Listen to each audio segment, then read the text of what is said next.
আসসালামু আলাইকুম দর্শক। আশা করি আপনারা সবাই অনেক ভালো আছেন। যারা আমাদের ভিডিও দেখছেন সবাইকে আন্তরিক অভিনন্দন। তো আজকের ভিডিওটা দর্শক একটু ভিন্নধর্মী একটা ভিডিও আপনারা দেখছেন যে এখানে অর্থাৎ গেটের উপরের দিকে যে টপে যে ডিজাইনটা থাকে মূলত, তো এখানে দেখেন কি পরিমাণ শ্যাওলা ধরছে। তো এরকম শ্যাওলা শুধু এখানে না, এই বাড়িটার পুরো চারপাশে এরকম শ্যাওলা ছিল, এখনো আছে।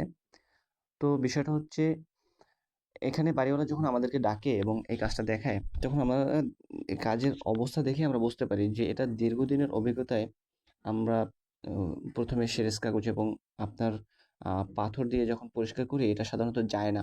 এজন্য আমরা সাধারণত এই স্প্রেটা ব্যবহার করেছি। এবং এই বিল্ডিংটার যেটা বললাম যে এই বিল্ডিংটার খুবই বাজে অবস্থা এবং চারপাশে এরকম শ্যাওলা ভর্তি ছিল। অর্থাৎ বিল্ডিংটা কিন্তু নতুন, কিন্তু তারা রং করেনি ঠিকমতো সময়ে। বিল্ডিং শুকিয়ে গেছে কিন্তু রং করা হয়নি যে কোনো কারণে। তো এজন্যই মূলত এই শ্যাওলাটা ধরছে। তো এখন কথা হচ্ছে, রং করার পূর্বে তো অবশ্যই শ্যাওলাটা তুলতে হবে।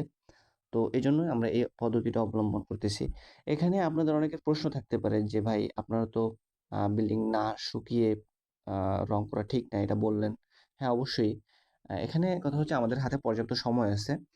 আমরা পর্যাপ্ত সময়ের ভিতরে ভিতরে আমাদের অনেক কাজ বাকি আছে। সো এটা যদি আমরা বাহিরে পরিষ্কার করতে যদি আ এই ওয়ালটা ভিজেও যায় তাতেও কোনো সমস্যা নেই। কারণ আমাদের ভিতরে কাজ করতে অনেকদিন সময় লাগবে এবং এর মধ্যে আশা করি বাহির শুকিয়ে যাবে।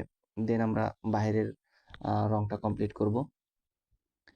তো দর্শক, এরকম যারা পরিস্থিতিতে আছেন বা এরকম যারা সমস্যা আছেন, আপনাদের জন্য এটা পরামর্শ বা এটা একটা শিক্ষা হতে পারে যে আপনারা কিভাবে এই শ্যাওলাটা তুলবেন বা কিভাবে কি করবেন। আশা করি বুঝতে পারছেন। এবং এই যেটা বলছিলাম যে এই বাড়িটার কিন্তু চারপাশেই মূলত এই অবস্থা ছিল। এই অবস্থা যে চারপাশে কিন্তু আপনাদেরকে যদি ভিডিওতে দেখাই, ভিডিওতে হয়তো একটু অন্ধকার আসছে, কিন্তু আশা করি বুঝতে পারছেন যে এখানের পরিস্থিতিটাও কিন্তু সেম। অর্থাৎ এখানেও কিন্তু ওরকম হচ্ছে শ্যাওলা ছিল। ওর চাইতে একটু কম ছিল, যদিও কিছু জায়গা আবার বেশিও ছিল। আবার দেখছেন এখানে একটা ডিজাইন আছে জানালার পাশে। এই যে ডিজাইনটার ভিতরে যে শ্যাওলাটা পড়ে ওইটা মানে তুলনামূলক ওঠাতে আরো বেশি কষ্ট। বিশেষ করে যারা হাত দিয়ে যারা আ সেচ কাগজ দিয়ে যারা কাজ করে, তাদের জন্য এটা খুবই উঠাতে কষ্ট। কারণ ওই ফাঁকে আ ঠিকমতো ঘষা যায় না।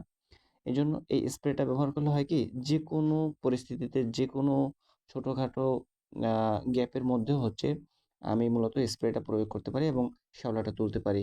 এতে করে কাজটা আরো ভালো হয়।